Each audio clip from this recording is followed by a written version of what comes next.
know if you're happy with what we've done up there. Oh, you're gonna know. You'll know.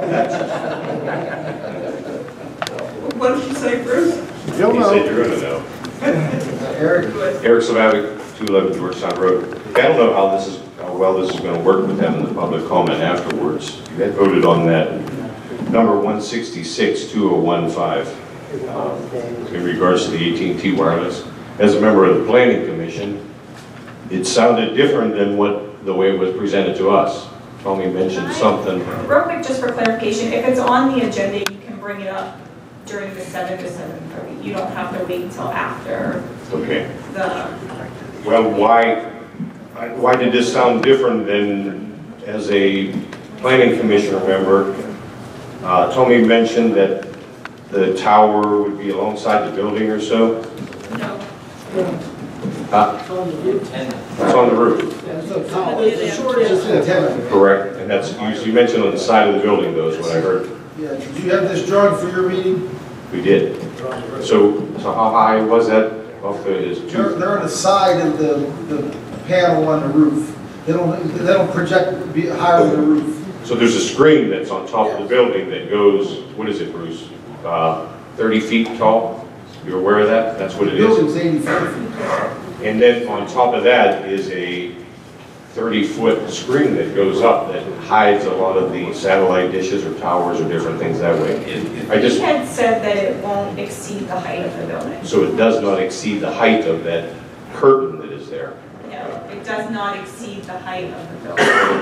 Then we are on a different page, because what we approved for the Planning Commission was there is a screen wall for the equipment. Screen wall for the equipment, exactly. Another 30 feet up above that goes and sits on top of the building. Right, and that's what's 84 feet high.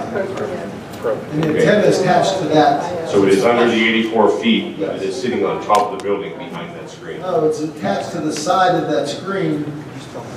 Is this the way it was presented, Bruce? Yeah, it's the same drawings that were presented as a planning commission. The screen is up on top up there, and you can see where the antenna is right there, and it says it'll be painted to blend into the building. So the antenna is right on that screen. It doesn't go any higher than the screen. Okay, well, it just sounded different, and I wanted to make certain everyone was on the same page, that we're okay with that kind of additions to the buildings in Southpointe. That's our preferred alternative to towers everywhere. Right, so 85 foot on top of the, or no, I'm sorry, just that portion alone is what? Bruce, help me out. Is it 30 foot? 30 feet. Okay. So it's inside that screen cage, inside the 30 foot. And when I heard you say that it was attached to the side of the building, that was sounding like a different project. It's not 30 feet. It goes from elevation 70 to 85.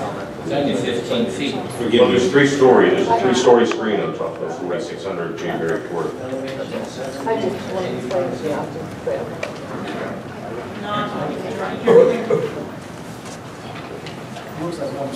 It's 15 feet. It's only 15 feet. It goes from elevation 70, which is the roof line, to the top of the screen is elevation 85 feet. It says 15 feet. Thank you. I just want to say one thing that I forgot. I want to ask, I asked the supervisors for their support when they take our post office out. If you have influence, and I think maybe you might, but we want to keep the town used with our own thing. We don't want them to change that. And I think maybe with your influence, that would reinforce us and make it more positive that should stay like that. That's all.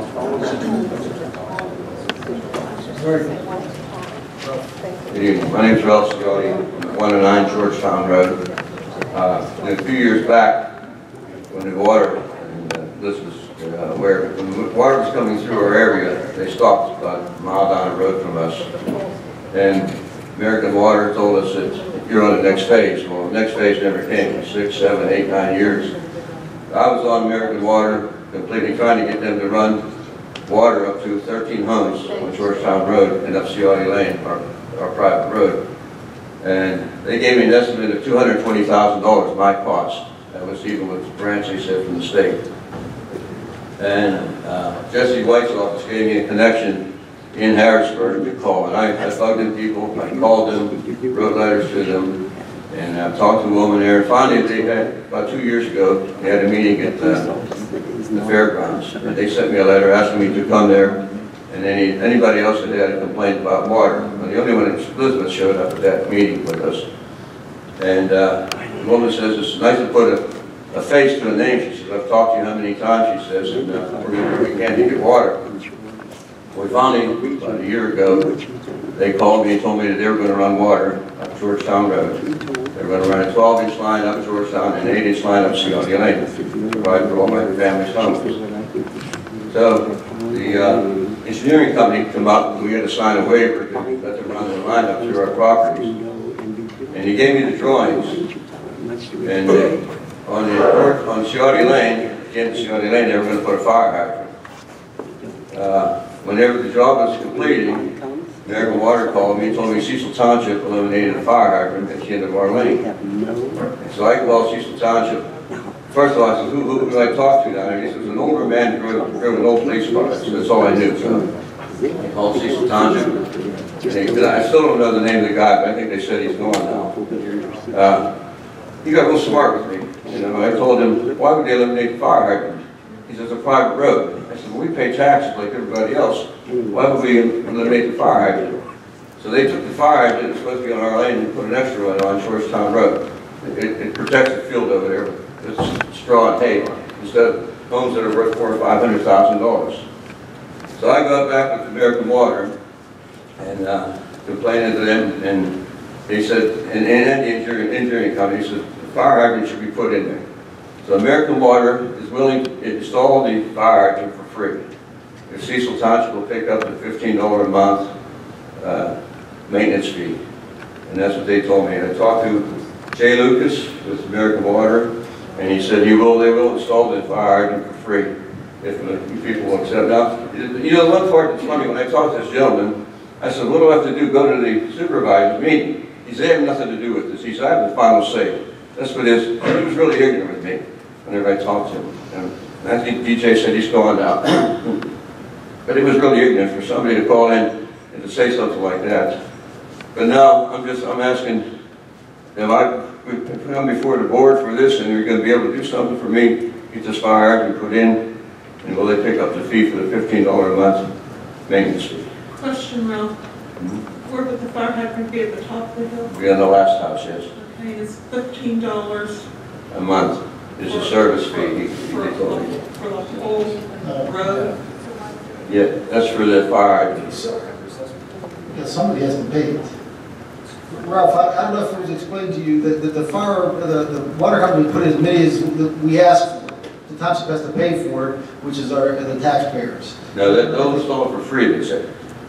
All you is he told me all you have is a $15 a month maintenance fee, that's it. That's what the fire tax is on people's bills when you see it, their tax bills when you see it. There could be a street lighting assessment and a fire hydrant assessment if you have one in there. So if the township on a public road approves one, they send a bill to us, and we by law have to divide it up among the people who benefit from it. Not, you know, on a private lane, that's a whole different story. We can't force somebody to have one on a private lane and then force them to pay it. So who would pay for it if the water company, who they send a bill to? That's the issue. They need someone to accept that bill that they're going to send every month. You mean Cecil Township will pick it up, you're saying? Well, we can't assess people when it's on a private lane. Our hydrants are on public roads. And by law, the tax law requires us to either pay it by front foot distance of who benefits, or we could have a township-wide fire hydrant tax. But our decisions in the past have been that if somebody doesn't have water on the street, why should their taxes have to pay for fire hydrants for everybody else? So we have fire districts, and if you have a fire hydrant within a certain distance of your house, you'll see on your property tax bill you get a bill. We're authorized and we're actually required to pay for it somehow. So you could split the $15 up a month between our 5 homes then? Is that what you're saying? I don't know. We've never done, they've never asked us on a private lane before. Some people would put them on private lanes. some private businesses have asked for when we've never been involved in a public, on a private one. Chris, would you know anything about that, assessments? Yeah, our code talks about public roads, how we have to assess. There's no provision for private fire. Is that $15 per home? No, just for that, once a year, once a month, it's a $15 fee, as we told you. That's $180 a year that we're talking about. That sounds. Send me the bill, I'll pay for it, if you people will say go ahead. I mean, if you want to bill me for the thing once a year, it's fine. It's not a question of that. It's if the water company would put it in for whoever wants it. If you own a private business and you ask for one, don't plant it there, as long as they have some responsible person to pay the bill. So on a private lane, we just have no jurisdiction on that. Well, how come you said that Cecil Township could pay for it? That's what he told me. Well, I don't know how he would know unless he knew the township codes. We've never done one on a private. We've never done one on a private road because there's no provision in the code for billing anybody for it. We would have, if we put one in, we would have a right to send you a bill. It wouldn't be in your tax bill because there's no provision in the code for it. I don't understand. I mean, we have the road that we maintain. Okay, I don't go after Cecil Township. I have to pay $31,000 to Robinson to repave the road. I plow my saw and do it all. We don't get anything from Township for our taxes. I mean, it don't make any sense. And now here you got something because they don't want to pay $15 fee a month. It's not a question whether we want to or not. We can't bill against the tax code. Hey, Tom, is this something you want me to take a look at and just figure out if it can be worked out? Sure. Okay. I mean, there's got to be other answers. I'm just saying, you just can't say no. I mean, that's what, I never asked that guy, he said, go before the supervisor, he said, you're going to waste your time, he said, because they have nothing to say with this. But I mean, if I get an answer, at least yes or no, I mean, we got to pay for it, whatever. They said they'd install it for free because the job's within a year. And he says, and $15 a month fee. One other thing I have, how do we get the speed limit lowered on Georgetown Road?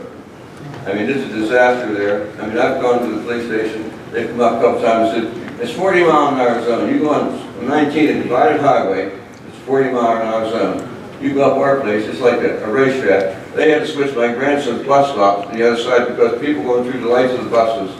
And people come up and go down past Hickman's out there, 50, 60, 70 mile an hour. It's a disgrace. I've been out there already. I think I told Tom the other day, a kid went by, I'm out there raking mulch.